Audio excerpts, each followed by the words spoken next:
Di balik tabir kehidupan glamour industri hiburan Malaysia, nama Era Fazira berdiri megah sebagai ikon keanggunan, kemasyhuran, dan ketelitian gaya hidup. Pada usia 51 tahun, Era tidak lagi sekadar digelar primadona filem Melayu.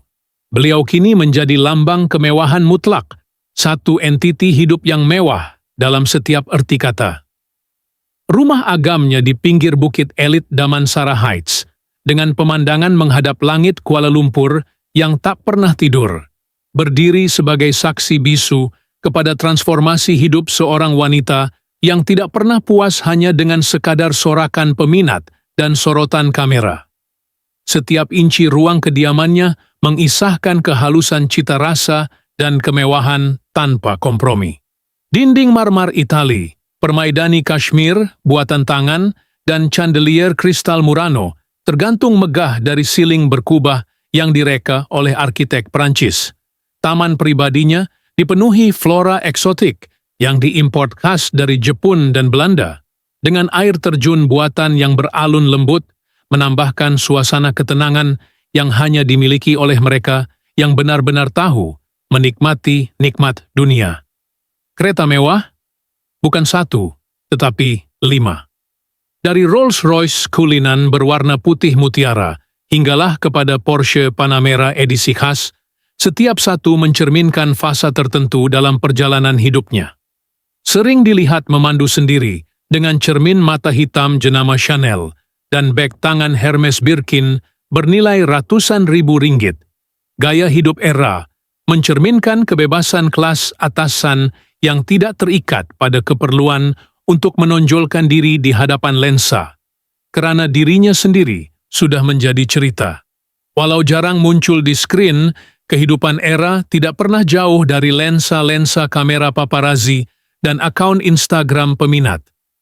Dalam satu majelis tertutup di The Majestic Hotel Kuala Lumpur, beliau dilihat mengenakan gaun couture hasil rekaan eksklusif Elie Saab, ditemani jam tangan Audemars Piguet dan rantai berlian dari koleksi pribadinya yang dikabarkan bernilai lebih RM500.000. Pergerakannya diiringi pemandu pribadi dan pengawal keselamatan, satu bentuk kehidupan yang selama ini hanya menjadi angan bagi kebanyakan orang biasa. Namun, kemewahan Era bukan semata-mata pada pakaian atau harta benda. Setiap pagi, bermula dengan sesi yoga pribadi di bawah bimbingan jurulatih dari Bali, diikuti sarapan sihat yang disediakan oleh chef persendirian dari Itali. Hidupnya dilatari musik klasik yang mengalun dari sistem audio Bang dan Olufsen. Sementara dia menikmati teh oolong premium yang diimport khas dari pegunungan Taiwan. Setiap aspek kehidupan beliau seolah-olah dirancang seperti sebuah skrip film yang sempurna, dengan dirinya sebagai heroin yang tidak pernah kalah pada masa atau usia. Namun yang lebih menghairankan dan menjadi tanda tanya ramai adalah keputusannya untuk menarik diri dari dunia hiburan secara senyap, tanpa kenyataan rasmi atau wawancara besar-besaran. Tiada sidang media, tiada penjelasan, hanya keheningan. Beberapa rakan artis mengatakan beliau mahu menemui dirinya semula. Ada juga yang mendakwa beliau sudah muak dengan kepalsuan industri. Tetapi tiada satu pun yang pasti. Apa yang pasti, skrin televisyen kini sunyi tanpa pesona wajah Era Fazira yang dulunya menjadi hiasan utama setiap malam minggu rakyat Malaysia. Orang ramai terus meneka. Ada yang mengatakan beliau kini menetap sebahagian tahun di Switzerland, memiliki villa di tepi Tasik Geneva, dan mengikuti kursus seni lukis kontemporari. Ada pula yang menyebut tentang kolaborasinya dengan jenama fashion mewah dari Milan, atau penglibatannya dalam pelaburan hartanah bernilai jutaan ringgit di Dubai. Namun semua itu hanyalah bisikan tanpa pengesahan, kerana Era sendiri tidak pernah tampil untuk menafikan atau mengesahkan apa-apa. Kehilangannya dari kaca televisyen tidak bermakna kehilangan dari perhatian. Malah, ketiadaannya mencipta aura misteri yang lebih kuat dari kehadiran biasa. Setiap kali kelibatnya muncul walau hanya sekali dalam sebulan, di lapangan terbang, di restoran mewah, di acara amal elit, ia menjadi berita hangat. Foto-foto kabur dari jauh pun mampu mengundang ribuan komen dan spekulasi.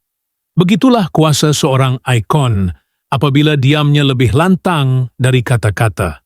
Dan di sebalik semuanya, Era Fazira terus melangkah dengan anggun, seolah-olah dunia ini hanyalah pentas pribadi yang tidak lagi memerlukan penonton.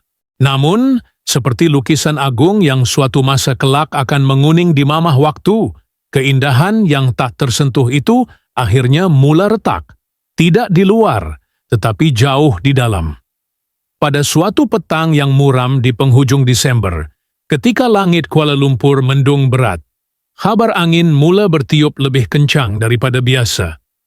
Dari bisikan samar seorang staf hotel 5 bintang, hinggalah ke hantaran samar seorang pengikut setia di media sosial, satu nama kembali meniti di bibir ramai, Era Fazira. Tapi kali ini, bukan kerana penampilannya yang memukau, sebaliknya kerana kehilangannya yang semakin dalam dan menyayat rasa.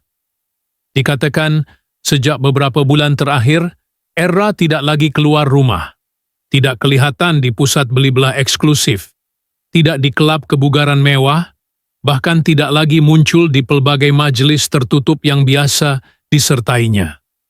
Kediamannya yang biasanya terang benderang dengan cahaya malam, kini kelihatan suram.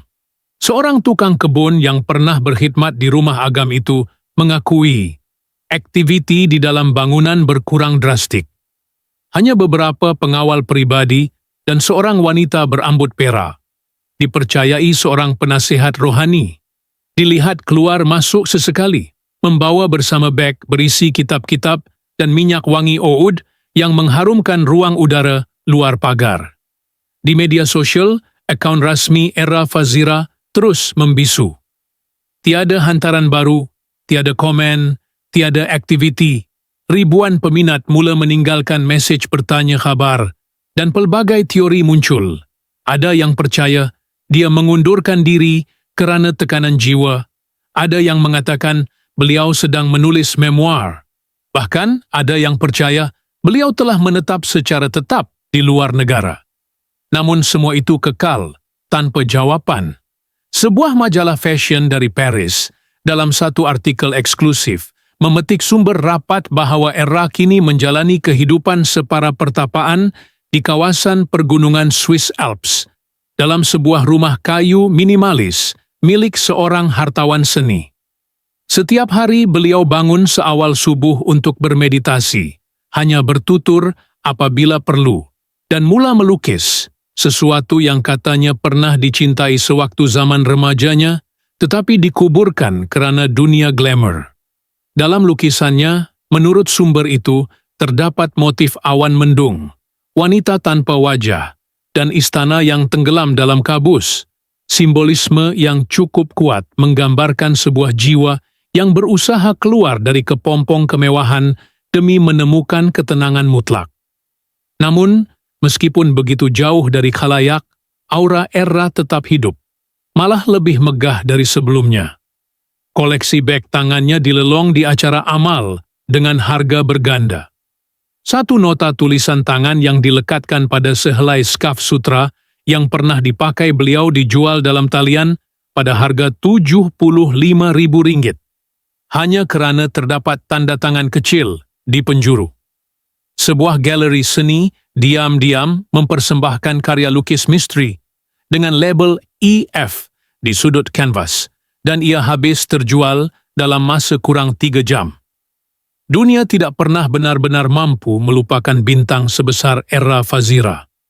Dalam satu kejadian yang lebih pelik, seorang wartawan hiburan veteran mendakwa telah menerima sepucuk surat bersampul tebal bertanda pos dari Vienna. Di dalamnya hanya ada sekeping nota kecil berbunyi, "Cahaya tidak akan bersinar jika terlalu didekati. Biarlah aku menjadi bayang yang engkau kenang, bukan bintang yang engkau kejar." Tiada nama, tiada alamat balasan, tetapi tulisan tangan itu terlalu sempurna untuk tidak dikenali. Ia adalah tulisan Era, seperti dalam autograf yang telah ditandatanganinya ribuan kali sepanjang karier. Perlahan-lahan, masyarakat mula menerima bahawa era Fazira tidak lagi akan kembali seperti dahulu. Tiada kemunculan mengejut, tiada pengumuman besar. Yang tinggal hanyalah cerita, gambar-gambar lama, dan aura yang membalut namanya seperti kabut yang tidak pernah reda. Di pentas dunia hiburan yang sering mengangkat dan menjatuhkan selebriti dalam sekelip mata, Era memilih jalan sunyi, satu pengunduran yang lebih besar daripada sebarang klimaks filem, kerana ia ditulis tanpa kata akhir. Kini, namanya hidup dalam bisikan, antara legenda dan kenyataan. Dan setiap kali nama itu disebut, ia tidak membawa rasa kehilangan semata-mata, tetapi kekaguman yang tak mampu diterjemahkan sepenuhnya dengan kata. Kerana Era Fazira bukan hanya pelakon, bukan hanya ikon, tetapi simbol sebuah keindahan yang memuncak, lalu menghilang tepat pada saat dunia masih ingin melihatnya bersinar.